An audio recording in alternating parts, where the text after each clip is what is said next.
मेरे प्रिय बच्चे, सामाजिक बंधनों से ऊंचा उठकर अब तुम्हारे जीवन में तुम्हें एक ऐसे कार्य की ओर अग्रसर होना है जो तुम्हारे जीत की नींव को तैयार करेगा।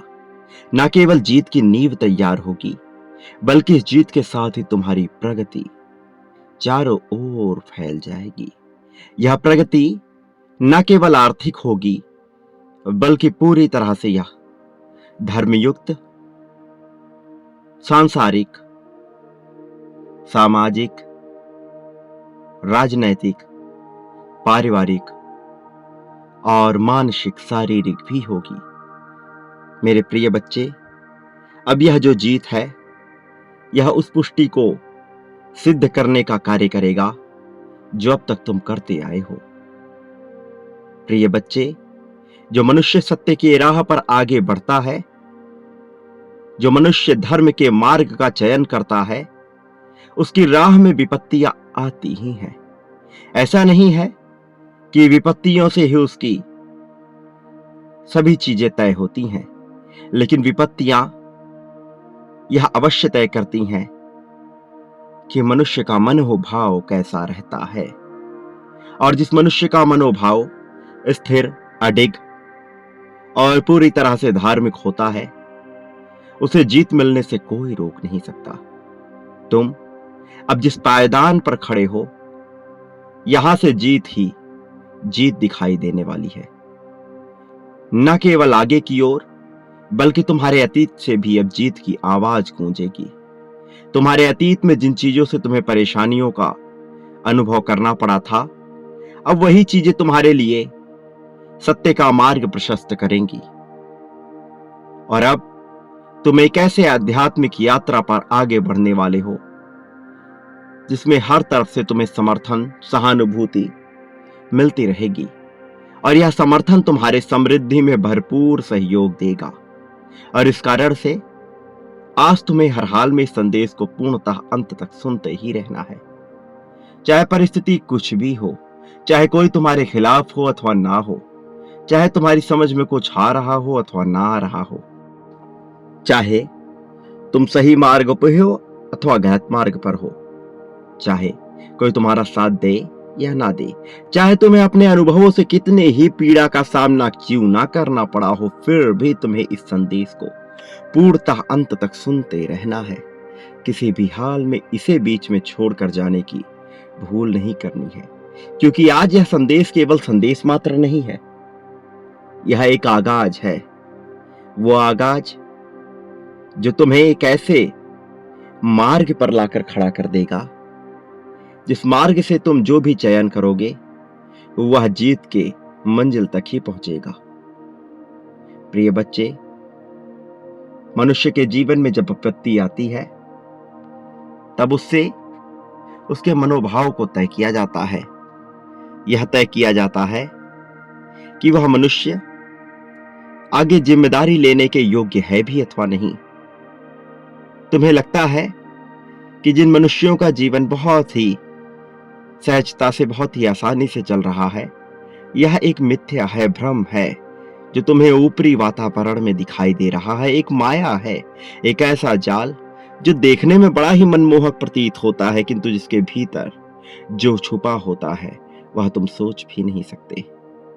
मेरे प्रिय बच्चे, तुम जिनके जीवन से प्रभावित हो, वास्तव में उनका जीवन इतना दर्शनीय है ही नहीं, और जिनका जीवन तुम्हें अभी पता ही नहीं है, वो बहुत ही आनंद पूर्वक जीवन जीते हैं। मेरे प्रिय बच्चे, इस संसार में सबसे आनंद पूर्वक जीवन जीने वाला मनुष्य कौन है? क्या कभी तुमने इसकी कल्पना की है? आनंद कहते किसे हैं? क्या कभी तुमने इसका विचार किया है? जरा गौर करो कि तुम हमेशा अपने जीवन के लिए सुकून और शांति की मांग करते हो, और यह तुम्हें प्रदान भी कर दी जाती है, किंतु तुम सुकून और शांति मानते किसे हो, यह तो तुम्हें स्पष्ट करना होगा। क्योंकि तुम जिसे सुकून और शांति समझ रहे हो, वह अन्य की नजर में कुछ और है। इसलिए तुम्हें अपनी मांग को स्पष्ट करना होगा। तुम्हारी मांग बहुत ही दुविधापूर्ण और बहुत ही फंसी हुई स्थिति में है।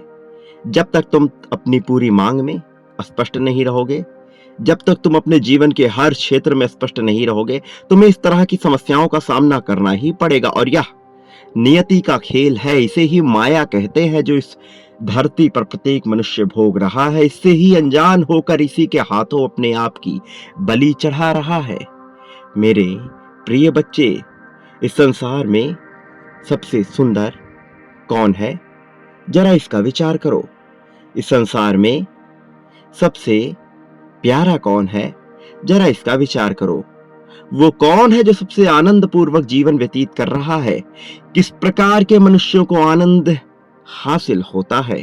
तुम्हें इसका विचार करना होगा। जब तक तुम इसका विचार स्पष्ट रूप से नहीं करते, निश्चित तौर पर तुम वह नहीं प्राप्त कर सकते जो तुम अपने जीवन में प्राप्त करना चाहते हो। जबकि तुम्हें यह प्रदान करने की इच्छा ब्रह्मांड द्वारा जताई जा चुकी है। तुम्हारे पूर्वजों, देवदूतों और न जाने कितने ही दिव्य संत आत्माओं द्वारा यह प्रदर्शित कर दिया गया है कि अब तुम्हें दिव्य जीत प्रदान कर दी जाए। यह प्रदर्शित कर दिया गया है कि धीरे धीरे जैसे तुम्हारे हाथों से यह समय बीत रहा है, तुम्हें वह सब कुछ प्रदान कर दिया जाए जिसके तुम योग्य हो। लेकिन क्या तुम स्पष्ट हो अपनी बातों में? क्या तुम पूरी तरह से स्पष्ट हो कि तुम क्या चाहते हो? क्या तुम पूरी तरह से स्पष्ट हो कि जीत, समृद्धि, सुकून, शांति तुम्हारी नजरों में क्या है? तुम्हें इस स्पष्टता की पुष्टि करनी होगी। तुम्हें दर्शाना होगा कि तुम्हारे लिए इसके क्या मायने हैं। जब तक तुम इसे स्पष्ट रूप से नहीं दर्शा पाओगे, तुम स्वयं ही एक ऐसे जाल में उलझते चले जाओगे जिसका कोई अंत नहीं है, और सदा ही तुम इसमें ही उलझे रह जाओगे। यह दुविधाओं से भरा हुआ एक ऐसा काल होगा जिसमें तुम्हारे पास अवसर ही अवसर होंगे, लेकिन उसका लाभ उठाने के लिए तुम सक्षम ना हो सकोगे। बजाय इसके कि तुम हकदार थे, बजाय इसके कि तुम पूरी तरह से योग्य रहे हो, मेरे प्रिय बच्चे, मेरी बात पर गौर फरमाओ। मैं निरंतर तुम्हें क्या बताने का प्रयत्न कर रहा हूं, इस पर जरा गौर फरमाओ, अन्यथा यह अवसर लौट कर नहीं आएगा। मैं तुम्हें चेतावनी दे रहा हूं, सचेत कर रहा हूं, क्योंकि मैं चाहता हूं कि तुम अपने जीवन में हर कदम पर जीत को हासिल करो, प्रगति तुमसे दूर ना हो सके। तुम मेरे प्रिय बच्चे, केवल तुम ही जीत के हकदार हो, क्योंकि तुम्हारा हृदय स्वच्छ है, निर्मल है, और तुम दयालुता और करुणा से भरे हुए एक ऐसे सागर में विलीन हो जिसके बारे में तुम्हें स्वयं ही ज्ञात नहीं है। मेरे प्रिय बच्चे, मैं जो कह रहा हूं इसे स्पष्ट रूप से समझो। एक नहीं, दो नहीं, 10 बार सुनो, लेकिन इसकी गहराई में उतरो। वह समझने का प्रयास करो जो मैं तुम्हें बताना चाहता हूं, क्योंकि अभी इसी क्षण में तुम्हारे भीतर दिव्य ऊर्जा प्रवेश कर रही। इस संदेश को सुनते वक्त 1, 2, 3, 10 बार, 1000 बार, तुम इसे जितनी बार सुनोगे, दिव्य ऊर्जा तुम्हारे भीतर प्रवेश करती जाएगी। प्रिय बच्चे, बांटने से चीजें घटती नहीं है, बल्कि कई गुना मात्रा में यह बढ़ती हैं। फिर तुम प्रेम बांटो, धन बांटो, त्याग, समर्पण, ईर्ष्या, द्वेष, यह तुम पर निर्भर करता है। तुम जो पाना चाहते हो उसे कई गुना मात्रा में बांटो, फिर वह कई गुना मात्रा में तुम्हें प्राप्त होगा। इसका प्रारंभ तुम मुझसे करो। प्रेम बांटो, धन बांटो, नफरत भी बांट सकते हो, द्वेष, ईर्ष्या, बदले में तुम्हें वह सब कुछ प्राप्त होगा, कई गुना ज्यादा मात्रा में होकर। यह चुनाव तुम पर पूरी तरह से है, इस पर किसी का कोई वश नहीं है, क्योंकि यह तुम्हारे कर्मों का निर्धारण करता है। मैं केवल मूल्यांकन करता हूँ, आकलन करता हूँ, लेकिन चुनाव और विकल्प सदैव तुम्हारे प्रतिपक्ष होते हैं, सदैव तुम्हारे लिए होते हैं। अब तुम तैयार करो अपने आप को नई मंजिल के लिए, नई उद्देश्यों के लिए। लेकिन अभी चयन का समय है, तो चयन बहुत ही सोच समझकर, बहुत ही खुले दिल से करना। जरा सा भी संकोच, कोताही और संदेह किए तो तुम चूक जाओगे उस आशीर्वाद से जो तुम्हारी किस्मत में लिख दी गई है। ये माह का अंत नहीं है, ये प्रारंभ है तुम्हारे जीवन में प्रगति की। यह प्रारंभ है तुम्हारे उस जगह पे पहुंच जाने की जहां पहुंच जाने के लिए तुम बनाए गए हो।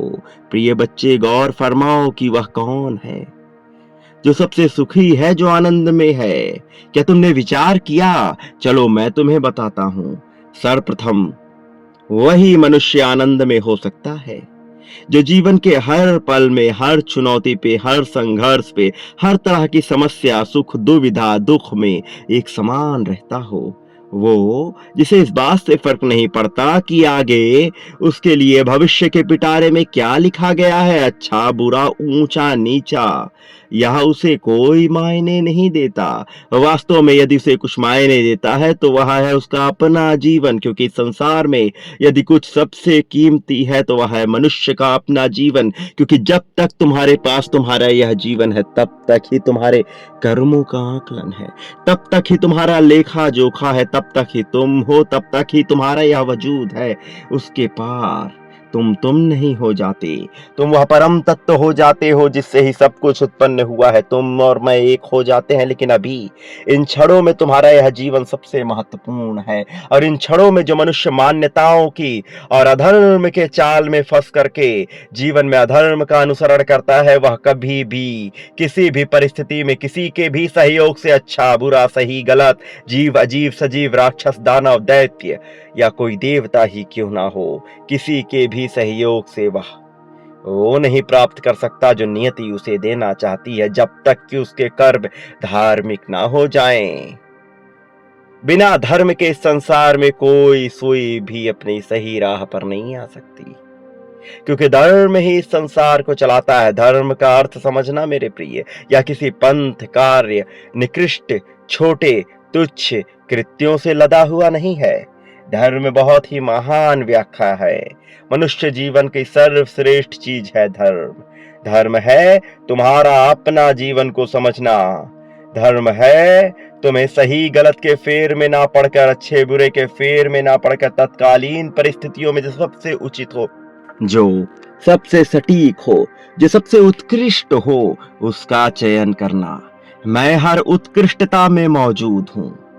मैंने सदा से यही कहा है कि जहां भी तुम्हें उत्कृष्टता दिखाई दे वहां समझ लेना मैं हूं।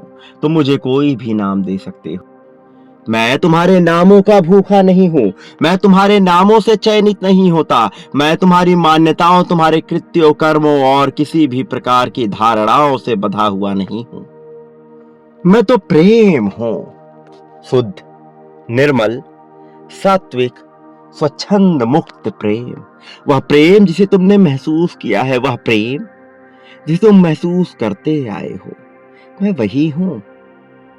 तुम मुझे पहचानते हो, तुम मुझे जानते हो, तुम्हारा मुझसे मिलन हो चुका है, लेकिन तुम मुझे स्वीकार नहीं कर पाए हो मेरे प्रिय। अब समय आ चला है कि तुम मुझे स्वीकार भी कर लो। अब समय आ चला है जब तुम किसी भी तरह की बातों में ना आकर यह ना देखो क्या सही है और क्या गलत है, क्या अच्छा है, क्या बुरा है। अब तो समय आ गया है ये जांचने का, यह देखने का, यह आकलित करने का कि तुम्हारे लिए सबसे उपयुक्त क्या है। मेरे प्रिय बच्चे, जरा गहराई से विचार करो। ऐसा ना हो कि समय तुम्हारे हाथों से फिसलता चला जाए, जो कि धीरे धीरे रेत की भांति फिसल रहा है। तुम जो पाना चाहते हो उसे जल्द पाने की योजना बनाओ। मैं नहीं कहता कि तुम उस पर अमल करो और उसके लिए कार्य करना प्रारंभ कर दो, नहीं मेरे प्रिय बच्चे। सर्वप्रथम तुम्हें उसकी सबसे सटीक योजना ढूंढनी है।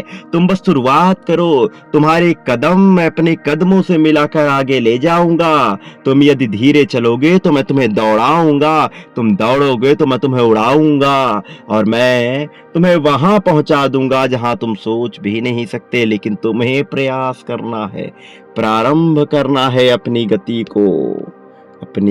को धीमा नहीं होने देना है मेरे प्रिय बच्चे। बहुत ही शांति के साथ बैठकर ध्यान लगाकर सोचो, वह क्या है जो करने में तुम्हें आनंद आता है। वह क्या है जो तुम बिना धन के भी करोगे। वह क्या है जिसके लिए तुम जीना चाहते हो, जिसके लिए तुम कुछ भी नहीं सोचोगे। जो करने से पहले तुम्हारे मन में कोई और विचार नहीं आएगा। जो करने के लिए तुम सदैव तत्पर हो, वही कार्य तुम्हारा उद्देश्य है। वही कार्य तुम्हारे लक्ष्य तक तुम्हें लेकर जाएगा। वही साधन है मेरे प्रिय। जब तुम एक बार अपने साधन का सही चयन कर लोगे, तब तुम अपनी मंजिल पर पहुंच जाओगे। मैं नहीं कहता कि तुम जहां जाना चाहते हो वहां अभी इस मार्ग पे हो उससे नहीं जा सकते, लेकिन किसी मोटर कार के द्वारा पहुंचना और किसी बैलगाड़ी के द्वारा कहीं पहुंचना, इसमें अंतर होता है मेरे प्रिय। आज जबकि मनुष्यता यंत्रों से लदी हुई है, आज जबकि मनुष्य चारों ओर से विभिन्न प्रकार के यंत्रों से घिरा हुआ है, विभिन्न प्रकार के यंत्र जैसे मोबाइल फोन, जिसके द्वारा मनुष्य बहुत सी चीजों में उलझा है, सोशल मीडिया में उलझा है, मनुष्य बहुत तरह के साधनों संसाधनों में उलझा हुआ है, लेकिन एक चीज जिसमें उसको उलझना चाहिए वह उसमें नहीं जा पा रहा। वह है उसका स्वयं का जीवन। वह अपने भीतर नहीं उतर पा रहा, और चूंकि जब वह अपने भीतर नहीं उतर पा रहा, तो वह वो नहीं देख पा रहा है जो उसे देखना चाहिए, जो उसे समझना चाहिए। क्योंकि मनुष्य के जीवन में यंत्र सदा से ही आते रहे हैं। यंत्रों का मनुष्यों ने बहुत ही सावधानी से सृजनात्मक विकास किया है, लेकिन यंत्र कभी भी मनुष्यता को तय नहीं करते। यंत्र कभी भी जीवन को तय नहीं करते। यंत्र तो केवल साधन हैं, और साधनों से जीवन नहीं जिया जाता। साधन सुविधा पूर्ण बनाने के लिए होते हैं जीवन को, ना कि जीवन जीने का वह जरिया होते हैं। जीवन जीने का जरिया तुम्हारा अपना स्वयं का मन है, जिसे तुम्हें नियंत्रित करना है। अपने चित्त बुद्धि और मन को नियंत्रित करके चलने वाला मनुष्य ही प्रगति को प्राप्त कर सकता है, और तुम वह मनुष्य हो जिसके अंदर वह क्षमता है। मेरे प्रिय बच्चे, अब जबकि तुम अपनी आध्यात्मिक यात्रा में इतना आगे आ गए हो, तो मैं चाहता हूं कि तुम जीत को हासिल करो। तो मैं चाहता हूं कि तुम्हें वह सब प्राप्त हो जाए जो तुम प्राप्त करना चाहते हो, और इसमें देरी नहीं लगेगी। अब वह दिव्य समय आ गया है जब तुम्हारी जीत को सुस्पष्ट शब्दों में ब्रह्मांड द्वारा तुम्हें स्पष्ट किया जाएगा, तुम्हें दर्शाया जाएगा, और तुम इसके साक्षी बनोगे। मैंने तुमसे कहा था तुम अपना जीवन दृष्टा की भांति जियो, लेकिन तुम उसमें सफल ना हो सके।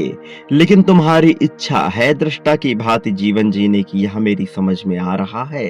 इसलिए मैं तुम्हारा समर्थन अवश्य करूंगा, क्योंकि तुम साफ दिल के मनुष्य हो। तुम्हारे भीतर कुटिलता नहीं है, यह बात मैं जानता हूं, जिसकी वजह से तुम कूटनीति का प्रयोग नहीं कर पाते, और लोग तुम्हारे खिलाफ इसी कूटनीति का प्रयोग करके तुम्हारे खिलाफ षड्यंत्र रचते हैं, जिसके फेर में तुम कई बार आ जाते हो।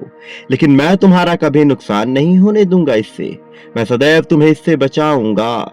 भले ही कोई कितने ही षड्यंत्र क्यों ना रच ले, लेकिन मैं उन्हें सफल नहीं होने दूंगा, क्योंकि तुम साफ दिल के मनुष्य हो। तुम्हारा हृदय स्वच्छ है, और निर्मल स्वच्छ हृदय वाले मनुष्य को मैं भला कैसे हारने दूंगा। प्रिय बच्चे, तुम कभी भी डरना नहीं, बल्कि निडर होकर अपना जीवन जियो। आगे भविष्य में क्या होगा यह मत सोचो। जिस मनुष्य का चेहरा सबसे सुंदर होता है, वह सदैव निडर होगा, यह बात मत भूलना। निडर मनुष्य सबसे खूबसूरत होता है, और तुम दिल के खूबसूरत हो। तुम हृदय के मन के स्वच्छ चेहरे से भी खूबसूरत हो। तुम निडर हो, इस बात को मत भूलना प्रिय बच्चे। अब एक चक्र पूरा हो रहा है, और नए अध्याय का प्रारंभ हो रहा है। इस अध्याय में नए आयामों के द्वार खुलेंगे, समृद्धि के द्वार खुलेंगे, सहानुभूति के द्वार खुलेंगे, और देवताओं द्वारा तुम्हारा स्वागत किया जाएगा, क्योंकि तुम्हारे कर्म श्रेष्ठ रहे हैं। और जिस मनुष्य के कर्म श्रेष्ठ होते हैं, उन्हें सही मार्ग में प्रशस्ति प्रदान कर ही दी जाती है।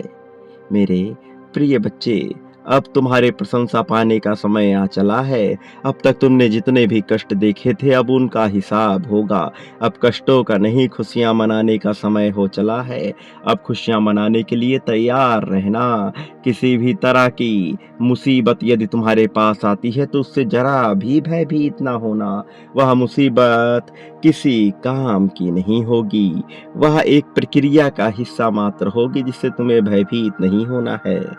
तुम्हें पुष्टि करनी है कि तुम भयभीत नहीं हो। तुम्हें पुष्टि करनी है कि तुम जीत को अपनाना चाहते हो। इसी क्षण संख्या 1111 लिखकर इस बात की पुष्टि कर दो कि तुम जीत को अपनाना चाहते हो। साथ ही यह भी लिखो कि तुम जीत के इच्छुक हो और तुम हर हाल में जीत को अपनाना चाहते हो।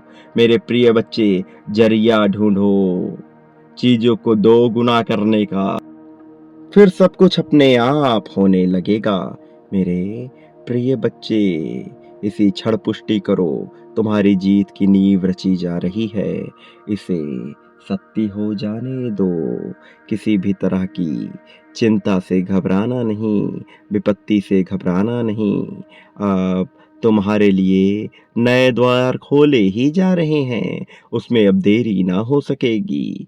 मेरे प्रिय, तुम इसी क्षण अपनी पुष्टि को सत्य साबित करो। संख्या 1111 अवश्य लिखो और एक बात मत भूलना, तुम इस संसार में जो बांटते हो बदले में अपने लिए भी वही प्राप्त करते हो। फिर चाहे प्रेम, धन, त्याग, ईर्ष्या, समर्पण, स्वास्थ्य, जो बांटोगे वह पाओगे कई गुना ज्यादा मात्रा में। मेरे प्रति जो बांटोगे वह कई गुना ज्यादा मात्रा में पाओगे। तुम शुरुआत मुझसे ही करो, तुम्हारा समय हो चला है। एक बात याद रखो, जब इस संसार का प्रत्येक मनुष्य, जीव, अजीब, सजीव तुम्हारे विरुद्ध होगा, मैं तब भी तुम्हारे समर्थन में तुम्हारे साथ खड़ा रहूंगा। मेरा आशीर्वाद हर पल में तुम्हारे साथ रहेगा। सदा सुखी रहो। मेरे आने वाले संदेशों की प्रतीक्षा करना, मैं अवश्य आऊंगा तुम्हारा मार्गदर्शन करने, तुम्हें सही मार्ग पर ले जाने के लिए। तुम्हारा कल्याण होगा।